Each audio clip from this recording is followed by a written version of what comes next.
निसर्गाच्या संकटात प्रशासनाची वाट न पाहता सामाजिक बांधिलकी जपत पुढे येणारी माणसं आजही समाजात आशेचा किरण ठरतात। येवलूज पोर्ले बंधाऱ्यावर पुराच्या पाण्यासोबत वाहून आलेलं भलं मोठं झाड गेल्या 8 दिवसांपासून अडकल्यानं वाहतूक पूर्णपणे ठप्प झाली होती। या अडथळ्यामुळे नागरिकांना मोठा मनस्ताप सहन करावा लागत होता। मात्र पोर्ले ग्रामपंचायत सदस्य डॉक्टर अरुण पाटील यांनी स्वखर्चाने जेसीबीची व्यवस्था करून सहकाऱ्यांच्या मदतीने हा अडथळा दूर करत रस्ता पुन्हा वाहतुकीसाठी खुला केला। त्यांच्या या कार्याचं कौतुक होत आहे। पुराच्या पाण्याच्या प्रवाहात वाहून आलेले भले मोठे झाड येवलूज पोर्ले बंधाऱ्यावर अडकल्यामुळे येवलूज ते निटवडे धरण मार्ग मागील 8 दिवसांपासून बंद होता।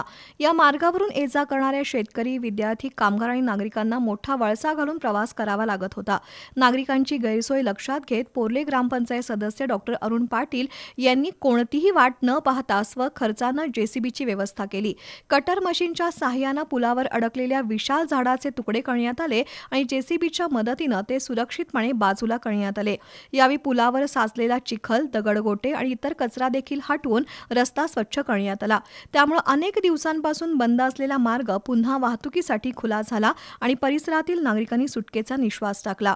या सेवाभावी कार्यात मिथुन चौगुले, महादेव पाटील, नितीन चौगुले, वसंत खोपकर, अमर जाधव, अनिल जाधव, आनंदा धनगर यांनीही सहकार्य केलंय। या कार्यामुळे डॉक्टर अरुण पाटील आणि त्यांच्या सहकार्यांवर ग्रामस्थांकडून कौतुकाचा वर्षाव होतोय।